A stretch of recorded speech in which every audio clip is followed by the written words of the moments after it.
Okay, so first you have to jack the truck up, put it on jack stands, put a chock on the back wheel so it doesn't go anywhere.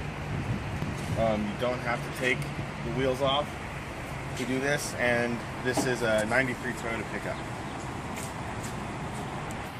Okay, so next step is to loosen the bolt that's holding the torsion key up.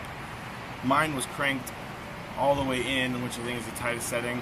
I didn't do it, so I'm probably going to have to reset it. I'll have to Google factory spec or just try it out. I don't have the right end wrench to hold the top nut that holds the bolt tight, and I'm using my impact with a 22mm socket to loosen it, and I'll show you how it comes out. Get it at the down here where the wrench is. When you're ready. So I gotta move under? Sure. Right here? Yeah. Can't see what your hand is doing up there though. It doesn't matter, I'm gonna tell them. Okay. Ready. Far down so nothing's hitting the frame.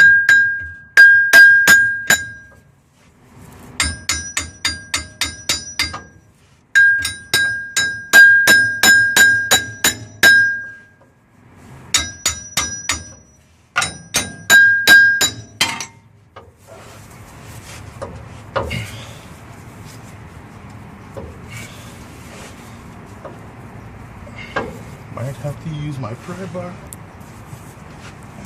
Truck is going to be different on how hard this is to get off, because some places have a lot of salt on the road and cause corrosion, and some places don't.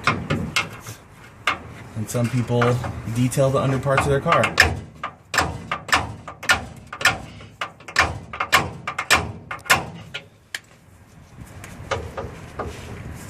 It's just on the edge here.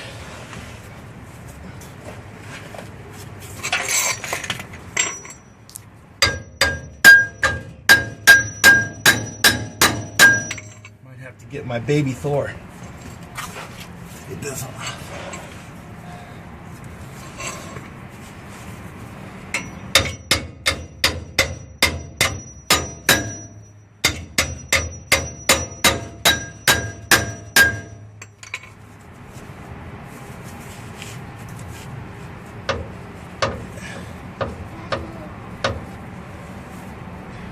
And we'll pause it right now so you don't have to watch me. Alright, so can you see this on the video? The spline shaft here? Okay, so here's the spline shaft. We'll see if we can get an angle on that and show inside here. The spline's in there. Tell me if you can see it or not. It's dark. No, too dark? Alright, well,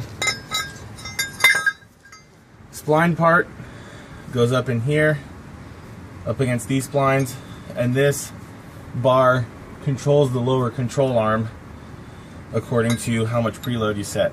So just to give you a little understanding here, that's how that fits up in there. Okay, pretty simple. There's not really a lot of parts to this. Just don't lose anything. Okay, now we'll meet you over at the front of the truck. This here is the bump stop, and this is what it goes up against. And as I was jacking my tire up to set the height that I wanted, the ride height, I noticed this was hitting each other. So what I'm going to have to do now, just for adjustment purposes, is take the lower bump stop off. The bolts are down here underneath. I'm going to take this off just for adjustment, and then later I'm going to cut the metal piece up here off somehow. I don't know how I'm going to get a grinder in there. Might have to go rent a Sawzall from Home Depot or something, but this is going to have to come off, which will be fine. This bump stop will still hit the frame, it just won't hit here. Okay, so since I already have the truck in the air the way I measured it before, it wasn't really going to help me set where I need to be. Since these are both 15-inch rims, I'm just going from the edge of the rim there to the top of this fender, and it's about 4 3/4. So I go up to the front here, and I jack the tire up until the top of the rim. And I'm going by the lowest part of the fender, gets to 4 3/4. Okay. All right, and when I put this back on here, I'm gonna put it back in the same position that it was when I took it off. So not only do I mean, of course, obvious putting the splines back on the splines, but the angle that it was drooping when I took it off, which pretty much lines up with the transmission mount angle here, is how I'm going to put it back on. So when you're actually into your truck, even though you're at a weird angle right now, you'll know what I'm talking about. It's flat here, it's angled here, special for this, and I'm just going to put it back that same angle that it was at. Actually, I'm going to do a little bit more than that, just to get it just right. And mine's a little bit banged up. Okay, so let me make sure it's on there all the way. Where did my hammer go? There it is.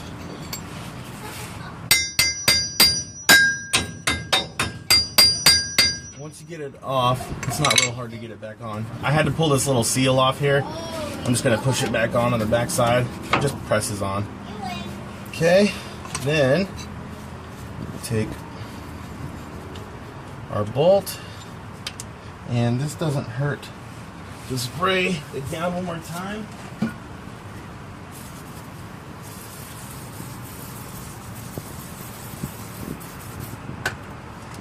I just cleaned the threads off with some WD-40 before I put it back in there to make this a little easier. Okay, and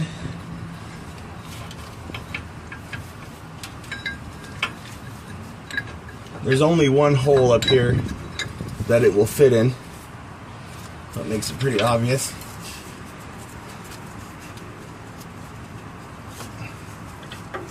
Where it goes.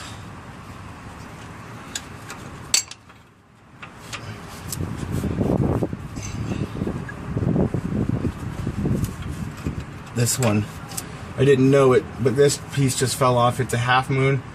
The top of the transmission mount / cross member has a dip in it similar to the key, and this was sitting up there in the groove on top of the bolt. Putting the bolt back in pushed it out, so that's how I found out about it. Now I'm just putting the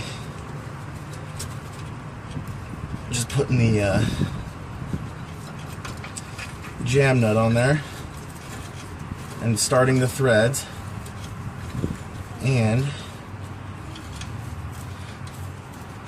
we're not going to tighten it yet because we need to let the wheel back down to take pressure off the torsion bar.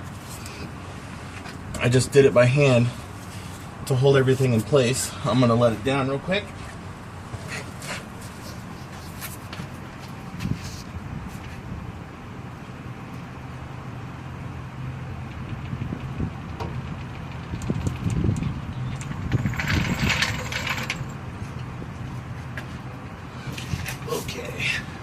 Let the tire down. You see the key went up. There's no pressure on it because the tire's just hanging. So tighten this up by hand.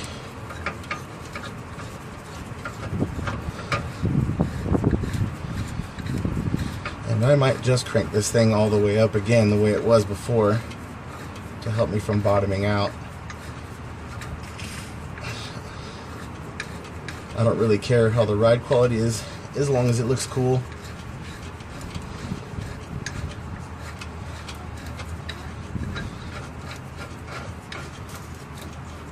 Okay, now I'm going to take my adjustable wrench, and I'm going to, last time I had it this way to loosen it, now I'm going to have it this way to tighten it.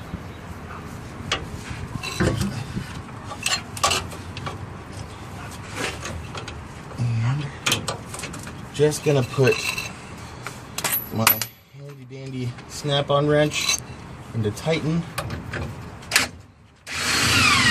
And